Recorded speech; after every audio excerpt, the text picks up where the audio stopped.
சிறிய விளம்பர இடைவெளியை தொடர்ந்த நிகழ்ச்சியில் இணைந்து கொண்டிருக்கிறோம். தொடர்ச்சியாக நிகழ்ச்சியில் இன்றைய பத்திரிகையின் பார்வையில் எங்கள் கைவசம் 4 பத்திரிகைகள் இருக்கிறது.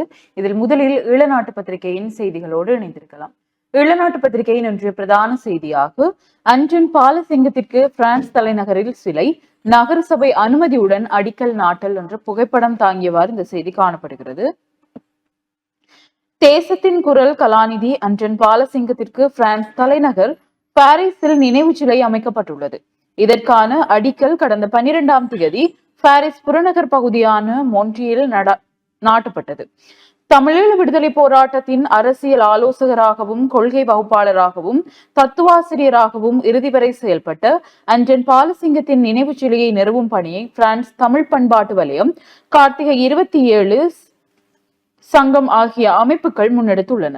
பாரிஸ் புறநகர் பூங்காவில் அன்டன் பாலசிங்கத்தின் சிலையை நிறுவுவதற்கான அனுமதியை நகரசபை வழங்கியுள்ளது. நகர முதல்வர் ஸ்டீபன் அர்வில் மற்றும் நகரசபை உறுப்பினர்கள் அன்டன் பாலசிங்கத்தின் சிலைக்கான அடிக்கல்லை நாட்டி வைத்துள்ளனர் என்று இந்த செய்தி காணப்படுகிறது. அதனைத் தொடர்ந்து ஏனைய முற்பக்க செய்திகளுக்குள், புலிகளின் குரல் அறிவிப்பாளர் சத்யா நேற்று காலமானார். தமிழீழ விடுதலை புலிகள் அமைப்பின் புலிகளின் குரல் வானொலியின் பிரபல அறிவிப்பாளராக செயல்பட்ட சத்யா மாரடைப்பால் காலமானார். 1990ஆம் ஆண்டில் புலிகளின் வானொலி தொடங்கி முதலாவது செய்தி ஒலிபரப்பாகிய பொழுது புலிகளின் குரல் செய்திகள் வாசிப்பவர் சத்யா என்று செய்தி வாசித்தவர் அவர். புலிகளின் குரல் வானொலியில் செய்தி ஆசிரியராகவும் செய்தி வாசிப்பாளராகவும் 2003ஆம் ஆண்டு வரையில் செயல்பட்டிருந்தார். அவருடைய செய்தி வாசிப்பு பணியை வைத்து செய்தியின் கனதி தொடர்பில் மக்கள் உணரக்கூடிய அளவிற்கு அவருடைய அறிவிப்பு தனித்துவம் பெற்றிருக்கும்.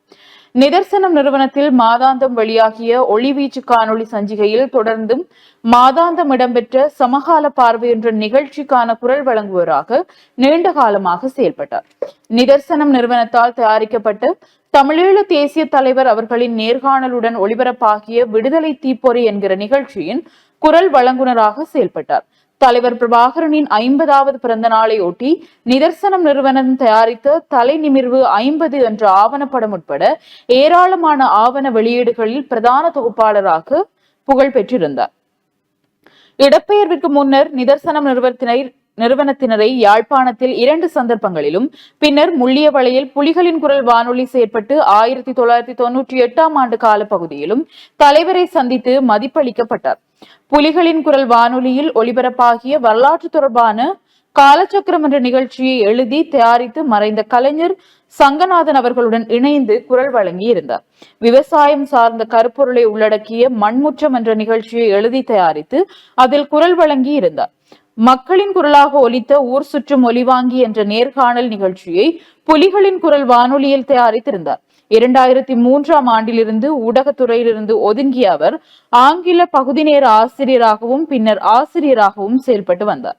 அண்மையில் விபத்தொன்றில் சிக்கி காயமடைந்த நிலையில் வைத்தியசாலையில் சேர்க்கப்பட்டு சிகிச்சை பெற்று வந்த அவர் இந்நிலையில் மாரடைப்பார் நேற்று காலமானார் என்று இந்த செய்தி காணப்படுகிறது.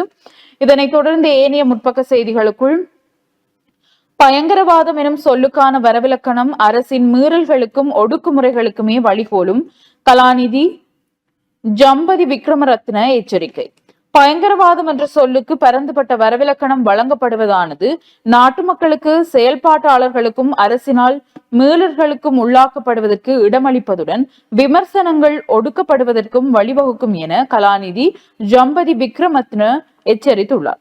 அரசாங்கம் புதிய பயங்கரவாத எதிர்ப்பு சட்டத்தின் ஊடாக நீண்ட காலமாக கடும் விமர்சனங்களுக்கும் எதிர்ப்புகளுக்கும் உள்ளாகி இருக்கும் பயங்கரவாத தடை சட்டம் பதிலீடு செய்வதற்கான முயற்சிகளை மேற்கொண்டு வரும் நிலையில் அரசமைப்பு விவகாரங்கள் நிபுணத்துவம் வாய்ந்தவரும் முன்னாள் பாராளுமன்ற உறுப்பினருமான ஜனாதிபதி சட்டத்தரணியுமான ஜம்பதி விக்ரமரத்ன மேற்கண்டவாறு எச்சரித்துள்ளார் என்று இந்த செய்திகள் காணப்படுகிறது.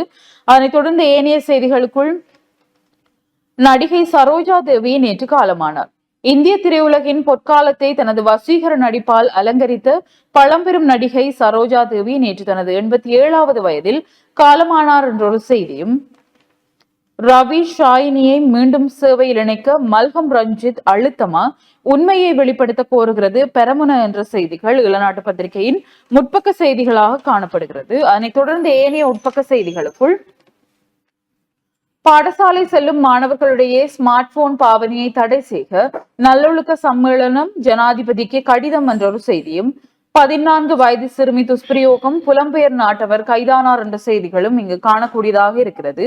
அதனைத் தொடர்ந்த செய்திகளுக்குள் போதைப் பொருள் சுற்றி வளைப்புகளில் 1,00,000க்கும் அதிகமானோர் கைது என்ற ஒரு செய்தி. கடந்த 7 மாத காலப்பகுதியில் போதைப் பொருளுக்கு எதிரான முன்னெடுக்கப்பட்ட சுற்றி வளைப்பு நடவடிக்கைகளின் போது 1,00,000க்கும் அதிகமானோர் கைது செய்யப்பட்டுள்ளனர் என்று போலீஸ் ஊடக பேச்சாளர் உதவி போலீஸ் அத்தியட்சகர் FU வூட்லர் தெரிவித்துள்ளார் என்று இந்த செய்தி காணப்படுகிறது. வவுனியாவில் வீதியோரத்தில் உள்ள கடைகளை அகற்றும் மாநகர சபை, வியாபாரிகள் சபை ஊழியர்கள் முரண்பாடு. வவுனியாவில் நடைபாதை வியாபாரிகள் கொட்டகைகளை அகற்றும் செயற்பாட்டின் போது முருகல் நிலை ஏற்பட்டுள்ளது என்றவாறு இந்த செய்தி தொடர்ந்து செல்கிறது.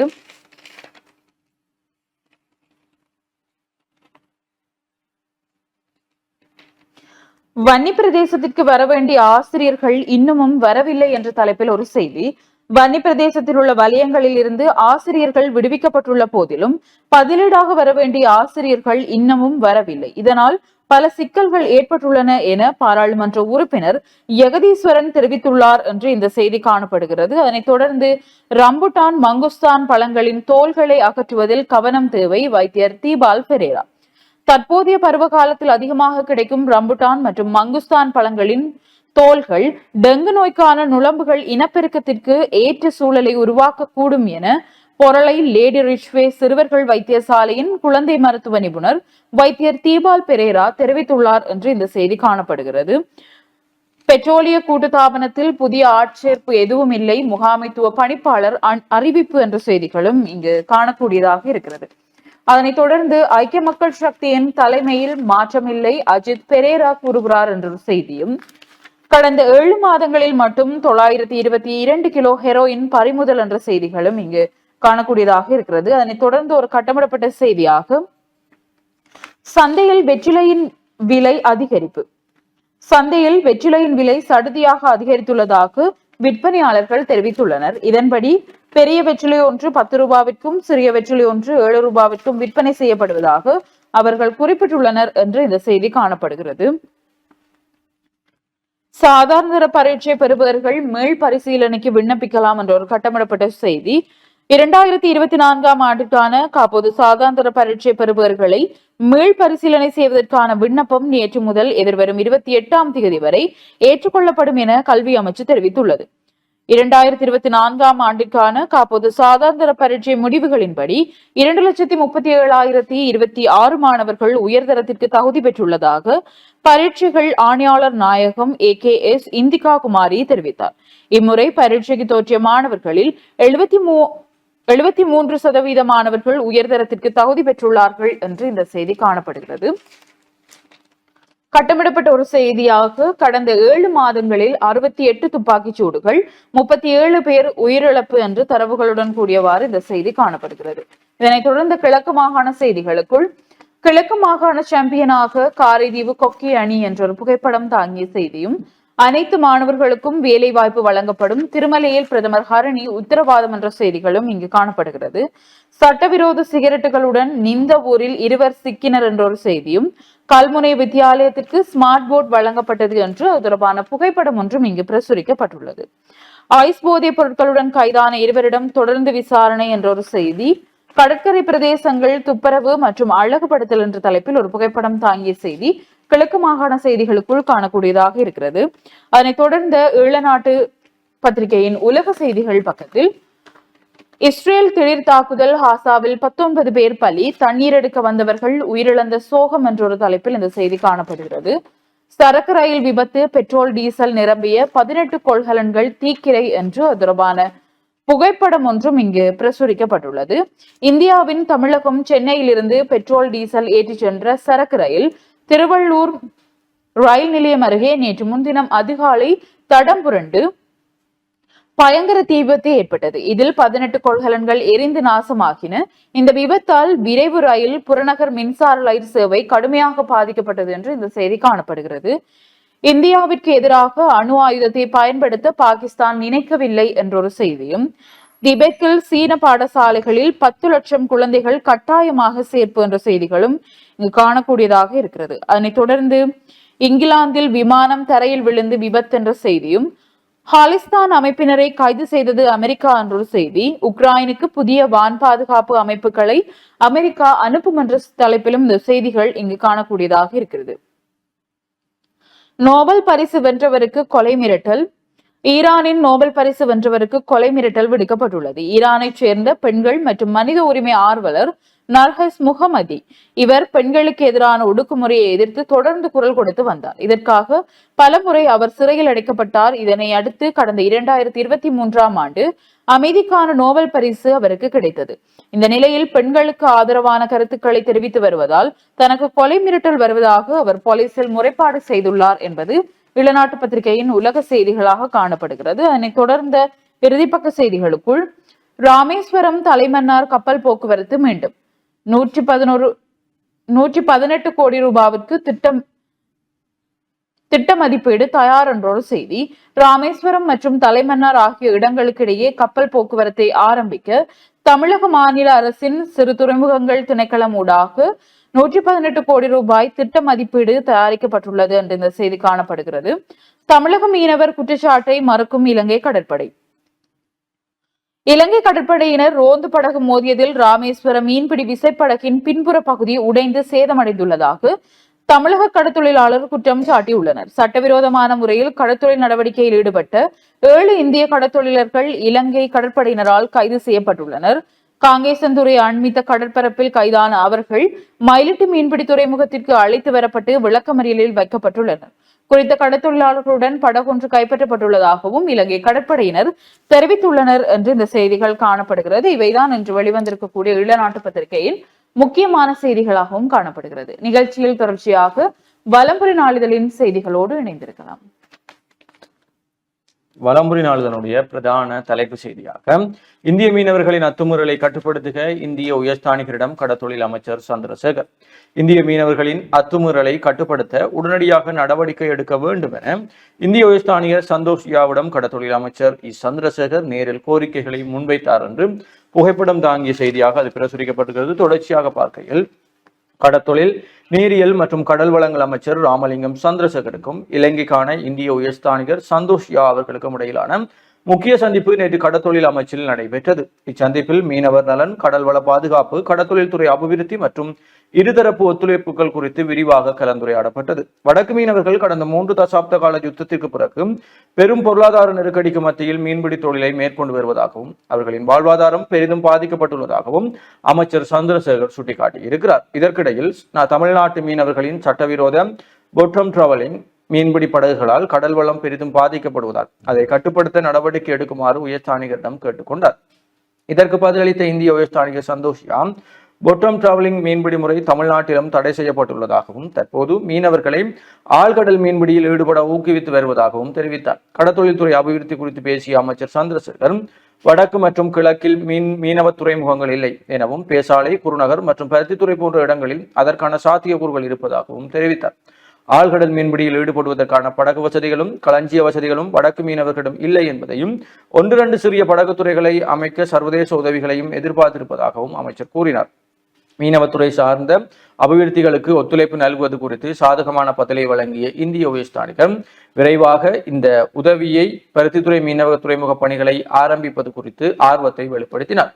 அத்துடன் நாகப்பட்டினம் காங்கேசன்துறை பயணிகள் கப்பல் சேவை, தலைமன்னார் மற்றும் ராமேஸ்வரம் இடையிலான பயணிகள் கப்பல் சேவை ஆரம்பிப்பது குறித்தும் காங்கேசன்துறை துறைமுகத்தை நவீனமயமாக்குவதற்கான புரிந்துணர்வு ஒப்பந்தம் தயாராகிவிட்டதாகவும் விரைவாக சரக்கு சேவைகளை ஆரம்பிப்பதற்கான சாத்தியக்கூறுகள் இருப்பதாகவும் இந்திய உயர்ஸ்தானிகர் கேட்டறிந்தார் என்றும் அந்த தலைப்பு செய்தி காணப்படுகிறது. தொடர்ச்சியாக முற்பக்க செய்திகளுக்குள், செப்டம்பர் முதல் ஒன்லைனூடாக அபராதம் செலுத்தலாம். செப்டம்பர் மாதம் முதல் நாடு முழுவதும் ஒன்லைனூடாக நேரடியாக அபராதம் செலுத்தும் வசதி செயற்படுத்தப்படும் என்று இலங்கை தகவல் தொழில்நுட்ப நிலைய பணிப்பாளர் சபை உறுப்பினர் தெரிவித்திருக்கிறார் என்ற செய்தி. ஹம்பகாவில் துரியன் பறிக்க சென்றவர் சுட்டுக் கொலை என்ற கட்டமிடப்பட்ட செய்தியும், நடைபாதை கடைகள் அகற்றம், வவுனியாவில் மாநகர சபையினர் வியாபாரிகளிடையே முருகல்.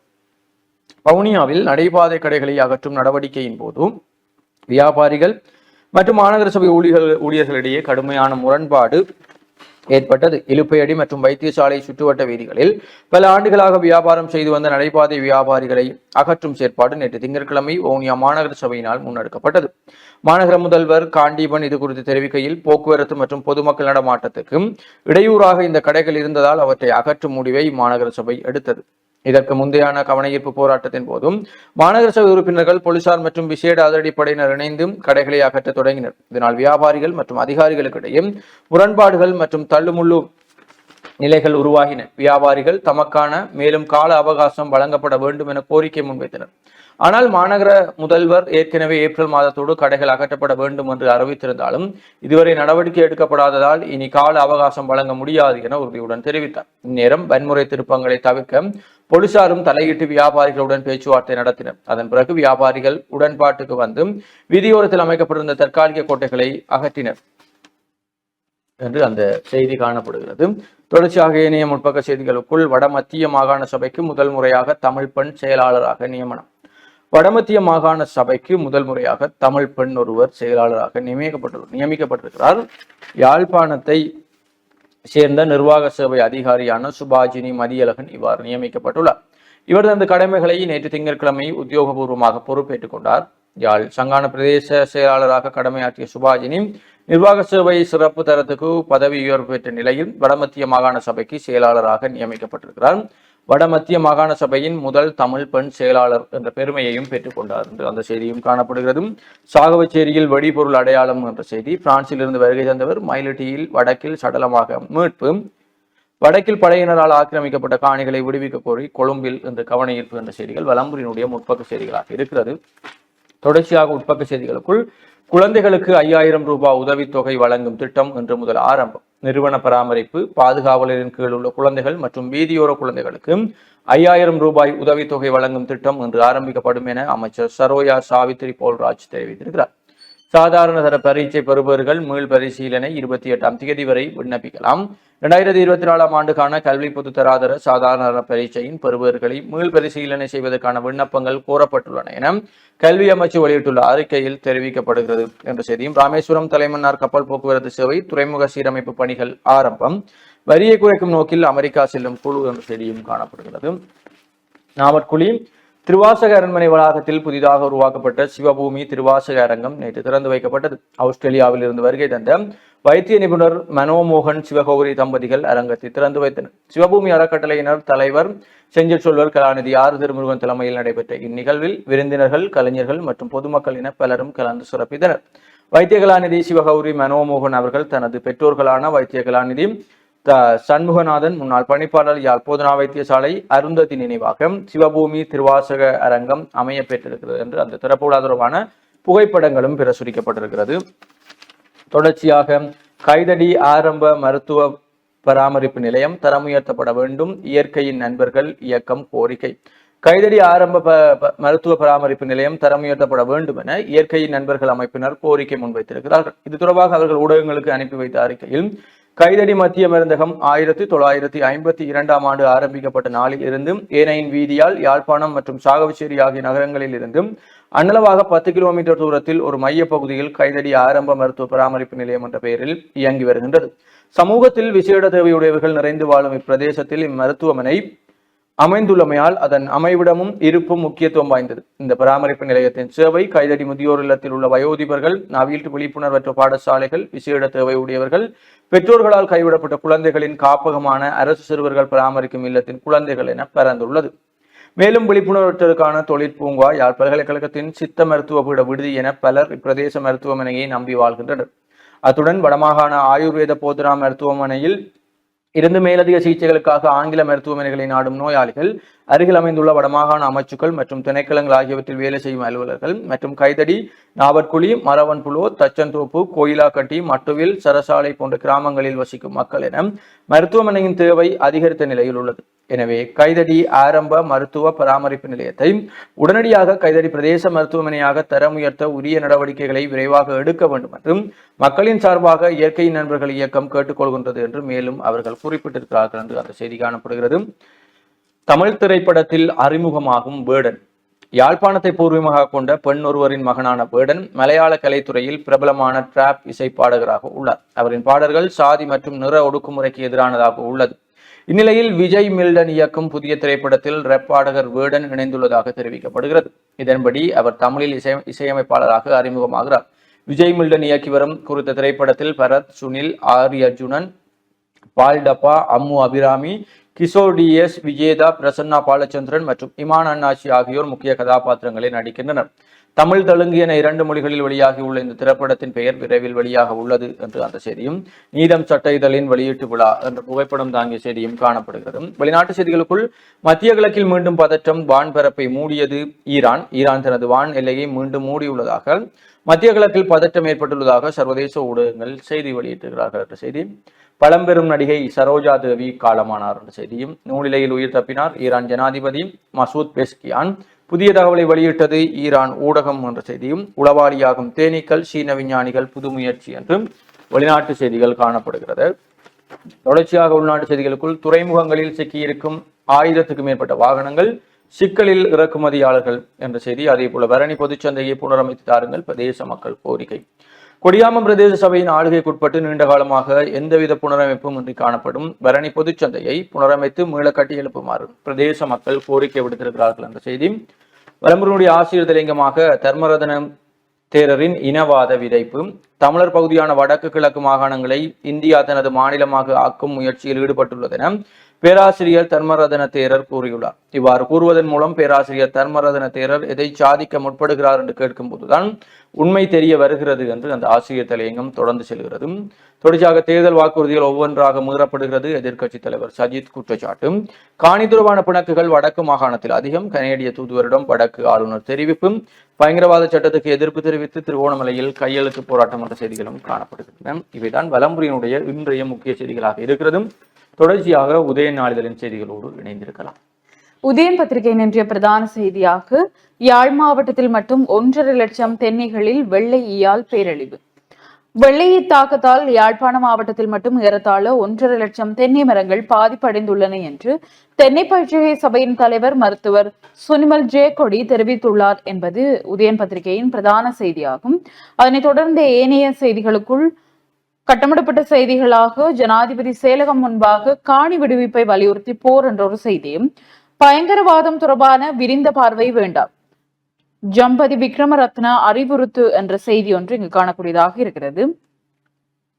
பழிவாங்கல் நடவடிக்கையே அதிபருக்கான இடமாற்றம், ஏழாலை சைவ மகாஜன மாணவர்கள் போராட்டம் என்று எமது அதிபர் எமக்கு வேண்டும் என்ற பதாகைகளை தாங்கியவாறு இந்த போராட்டம் இடம்பெற்றிருக்கிறது. தொடர்பான புகைப்படங்களும் இங்கு பிரசுரிக்கப்பட்டிருக்கிறது.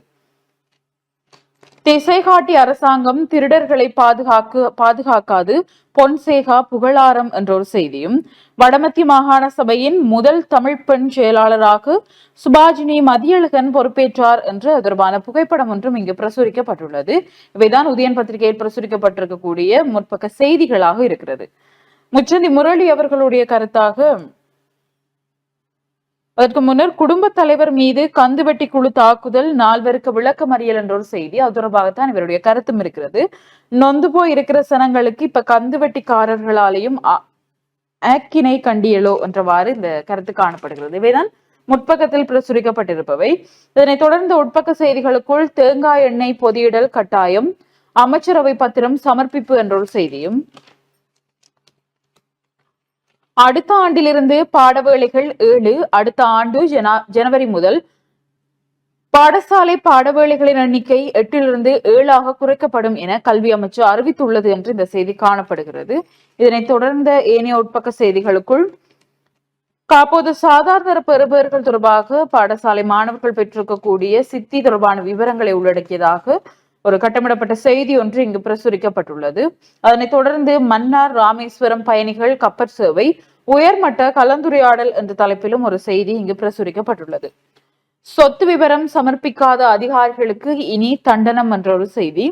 சொத்து மற்றும் பொறுப்பு பிரகடனங்களை சமர்ப்பிக்காத அரசாங்க அதிகாரிகளுக்கு தண்டனம் விதிக்குமாறு அனைத்து அரசு நிறுவனங்களின் தலைவர்களுக்கும் லஞ்சம் அல்லது ஊழல் குற்றச்சாட்டுகளை விசாரிக்கும் ஆணைக்குழு அறிவித்துள்ளது. புதிய ஊழல் தடுப்பு சட்டத்தின் இந்த நடவடிக்கை எடுக்கப்பட்டுள்ளது என்றவாறு இந்த செய்தி காணப்படுகிறது.